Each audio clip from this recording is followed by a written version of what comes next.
Hey, Alaska photographer Jeff Schultz here, and this video is a recap of our 10-day trip along the Iditarod Trail during the 50th running during 2022.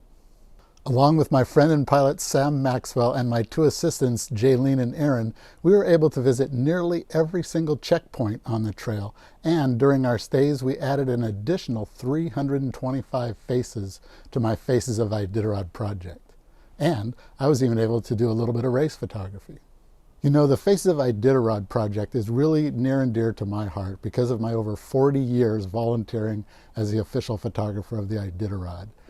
And you know, there's not really much commercial value to this project, but I say preserving the image and voice of these super special people who make the Iditarod possible, I think is important for history's sake, and the interview tells us just why these people want to be a part of this event. It humanizes the race. And of course, when you hear a musher talk about the personality of his dog, you just know these dogs are loved and cherished. This project was funded by the generous gifts of many people on my Patreon page. I can't thank them enough for supporting me in this way. So, sit back and watch as we travel down the Iditarod Trail photographing faces and a little bit of race photography. It's early in the morning on restart day, Sunday, March 6th, and we're on the highway to Willow, where we immediately started photographing some dogs for our Faces of the Iditarod. Prior to the actual race is the best time to photograph the dogs so as not to disturb them when they're resting during the race. After a short 3 hours photographing dogs, Sam and I were packing to fly out to the first checkpoints to photograph volunteers for the Faces project. It's a tight squeeze getting into the Super Cub airplane, but spectacular for short landings and takeoffs and aerial photography. So we're getting in the Super Cub. Going to be on this for just 1 or 2 days with my pilot Sam from 1989 and many more years. Going on this side of the Alaska Range to photograph more faces and see what we can get at the smaller checkpoints. Yetna, Squentna, Finger Lake, Rainy Pass, and Roan. That first afternoon found us photographing volunteers at both Yetna Station and Squentna for about 2 hours at each location. Getting to these checkpoints before the dog teams arrived was critical because the volunteers are way too busy when the teams start arriving back to back later that evening. Our final destination on day one was at Winter Lake Lodge at the Finger Lake checkpoint, where we found more faces. We overnighted at Winter Lake Lodge, and early the next morning I was able to make a number of race photos as well as face photos.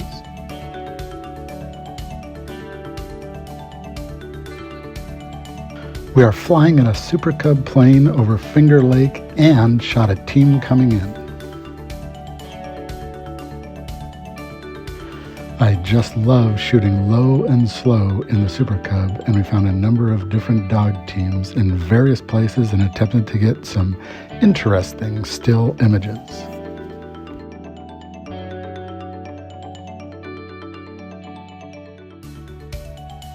Once we landed on Puntilla Lake at the Rainy Pass checkpoint, Sam and I immediately went to work for another 90 minutes photographing more volunteer faces. I first became involved with the Iditarod when I was in Anchorage once during the ceremonial start, and I was coerced into going to the start, and it was the year that Martin Boozer had cut off his finger, and he stopped where I was, and I tried to shake his hand, and he gave me a big hug, and I was hooked. And then we were back to Anchorage to switch out to a larger and faster airplane to get over the Alaska Range to McGrath, where assistants Aaron and Jaylene were waiting for us. Hey, so it's early in the morning here in McGrath, and we're going to set up the Faces of Iditarod background. We're trying to photograph as many of the volunteers that are going to be heading out to the remote checkpoints that we might not be able to get to, like Roan, Cripple, Ophir, stuff like that. So we're going to do that this morning, and then whenever we're done, we're going to head over to Nikolai, fly over there, maybe do some aerial photos on the way, photograph in the Farewell Burn area. It's always a good opportunity, and then do more faces in Nikolai, and the dog team should be there, so do some race photography as well.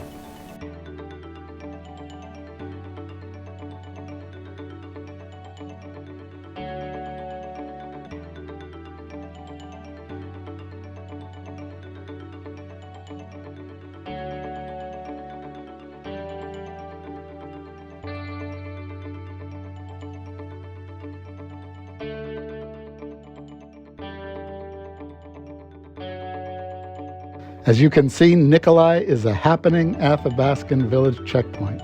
Lots and lots of activity. The faces subjects in the background must be in the shade in order to photograph appropriately. And because of a bit of a breeze, you can see we had to literally tie down the background lest it fly away. So when they arrive at a checkpoint, this happens to be Nikolai, they need the mandatory signature on the check sheet, make sure they have all their mandatory gear, hand axe, snowshoes, and all that stuff. And then they'll find a parking place, and they'll get their food bags and their straw for their dogs. And the vets examine all of the dogs as they eat and rest for several hours, and then they're off and running again. Each morning in McGrath, it was a rinse and repeat again of packing the studio gear, dressing for the weather, and walking the half mile to the checkpoint and airstrip area for more faces.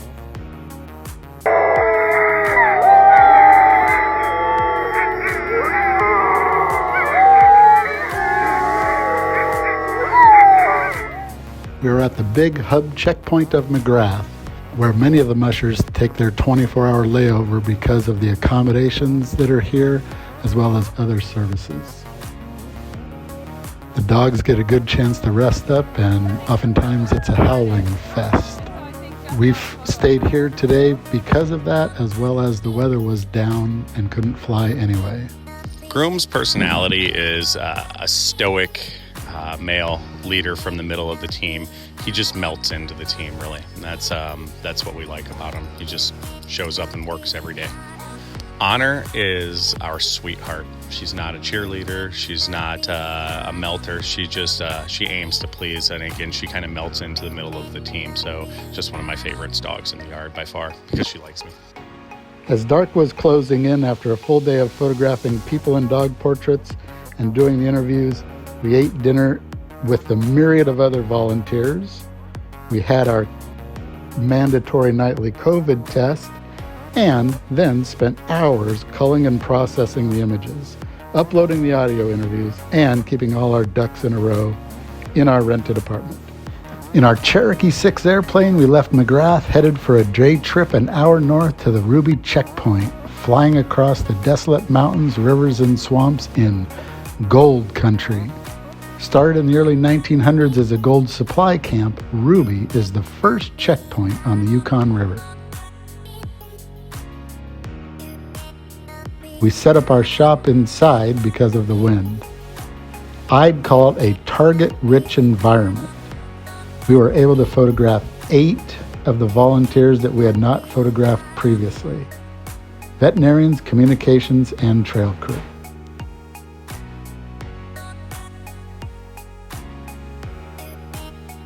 Our return flight was absolutely breathtaking with lenticular clouds, and we landed back in McGrath shortly before sunset in time to photograph a couple more faces, have dinner, and get a COVID test. Friday morning, March 11th, we packed up in McGrath and took off on a bluebird day in the Cherokee.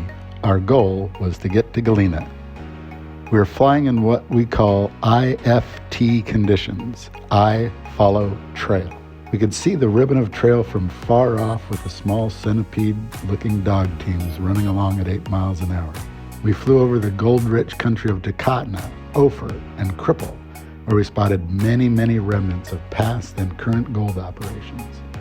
We overflew the very remote checkpoint of Cripple to see dogs resting in the sun and straw and planes waiting. Our base for the night was the Galena checkpoint. We made a number of faces, portraits of trail volunteers outdoors in the wind, as well as local people that help at the checkpoint. So one of my most memorable Iditarod experiences was 2007. It was my dad's first Iditarod, and we were at the start.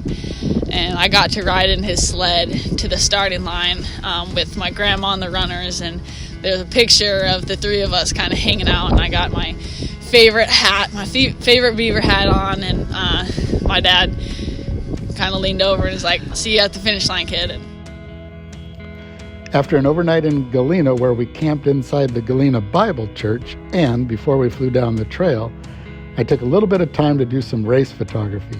Gorgeous sunburst day, and Ramey Smith was coming down the Yukon, as I photographed him running up the steep bank into the village. I do miss doing race photography, but I sure like this Faces project more. In the late morning, we were off to the next downstream Yukon River Village checkpoint of Nulato, where we were picked up by Dean Painter, the main checker in Nulato, and he took us to the checkpoint. I remember photographing him as a 20-something back in the 1980s. Once again, we set up our outdoor studio, this time outdoors in the shade out the back at the community center. Now we're on autopilot, having setting up the studio in no time, doing it so many times. It felt really good to take portraits of these people who are working so hard, and they were really happy to be a part of it and be acknowledged as a face of Iditarod. We were in Nulato less than 90 minutes and then off flying over the Yukon on another bluebird afternoon for the 47-mile flight to the next downstream Athabascan village of Kaltag. When we arrived there was no one waiting for us, but it was not long, and one of the residents just happened to be riding by in a snow machine to fetch water, so he gave us a ride to the checkpoint down at the fire hall. This is the real Alaska, where people care about people. And what would you know? Again, the wind was extra strong, so we set up indoors in the cramped fire hall. I was really happy to photograph Violet Burnham, who I've known my entire 42 years on the trail, as well as her daughter Jessica, who I've seen grow up from a baby. With all the history they have, their stories were super rich. It wasn't long and we were off again over the Whaleback Mountains for the 90-minute flight from the Yukon to the Bering Sea.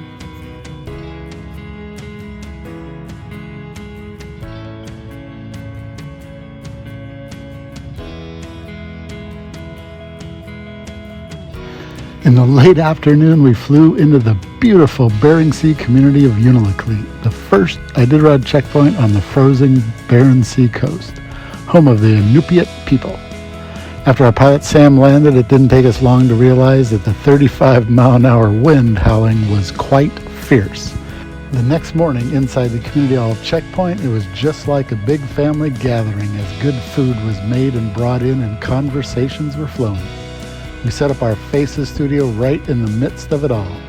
Indeed, it was another target-rich environment for Faces, with so many local and out-of-state volunteers congregating in this hub checkpoint, many waiting to fly to the smaller checkpoints. My most memorable experiences with Iditarod is in the old woman cabin. A long time ago, we used to snow machine up and make fire, bring some food up. There was Joe Reddington, there was Libby Riddles, Susan Butcher, and I happened to have Jelly Bellies. And it was sort of like St. Patrick's Day, and I say, Libby, eat the green ones. You might have luck. That was the year she won the Iditarod. We spent that first half of a day at the checkpoint in Unalakleet photographing Faces back to back to back. It was a very productive morning.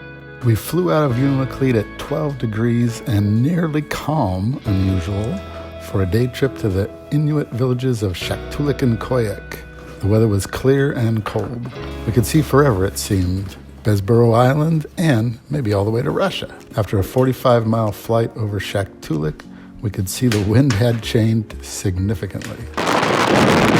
Upon landing, we were greeted with 40-mile-per-hour winds and snow blowing all over. But we were very fortunate that the local checker Gary came out with his snow machine to get us for the 2-mile ride to the Armory checkpoint. Inside the 40-foot by 16-foot armory, the 9 volunteers really welcomed us, and all of them were super happy we arrived to photograph their face. With Koyuk still to go, I whipped out the photos, and Aaron and Jaylene interviewed the subjects back to back.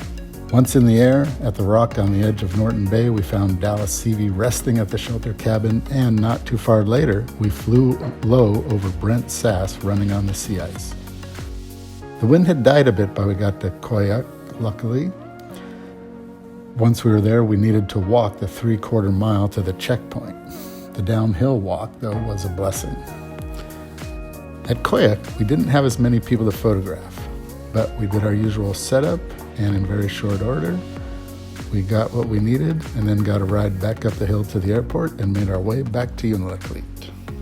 Now back in Unalakleet, we have lots of material to go through.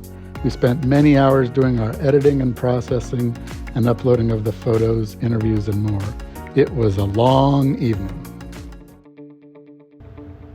The Barrington twins were leaving Unalakleet while we were photographing faces, and a couple hours later, we took off for Elam and White Mountain and flew the trail looking for teams to photograph. By the time we were done photographing and on our way, the Barrington twins were in a fabulous location. Sam maneuvered the airplane perfectly well for me to make some good aerial photos of the two of them. And we circled around and found Paige Drobny here and photographed her with a small dog team in the vast mountainscape. I love these shots. We came back around again to the twins, and this time photographed them once they were crossing glare ice with the Bering Sea in the background.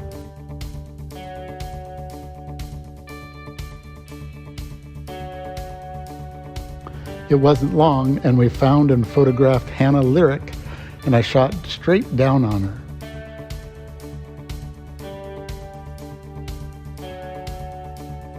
We flew past Shaktoolik, following the trail onto Norton Bay, and ran across 6 dog teams in a row, and photographed a number of them sitting on their seats getting out of the wind.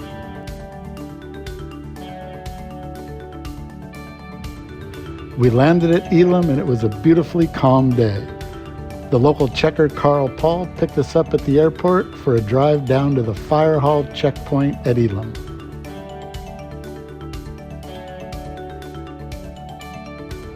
Inside the fire hall, we set up our studio and photographed just 2 local people for faces. It didn't take us long to photograph our 2 subjects, and off we went back to the airport, taking off again for White Mountain. We flew over Little McKinley and Golovin Bay, and then we could see White Mountain Tent Camp that was set up for Iditarod.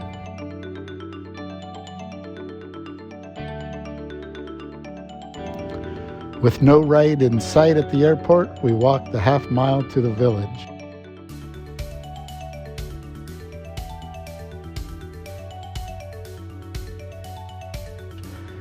Because of the wind here, Jaylene needed to hold the background from blowing away while I photographed our subjects.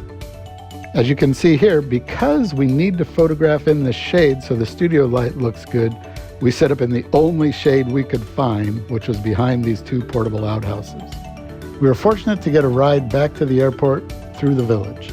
We packed up the airplane and off we went the 63 air miles to Nome, with the open ocean of the Bering Sea on our left side and into the gold mining community of Nome.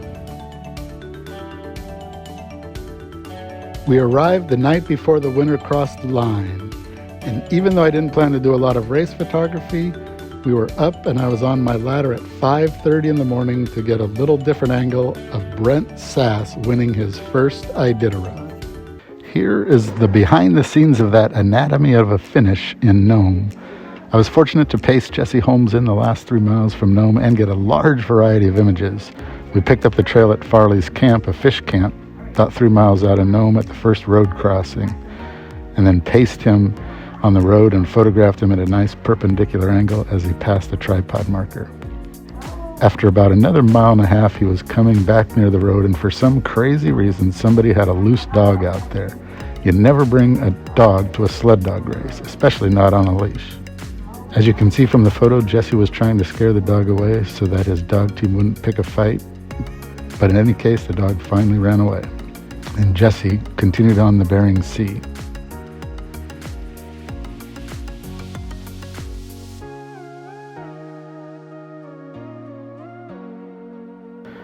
We drove alongside him a while, ahead of the team, and then I planted myself at the start of the finish chute. From there, photographed Jesse waving to the crowd with a long telephoto lens, and then switched to a little bit wider angle as they approached and gave a high five to a few spectators.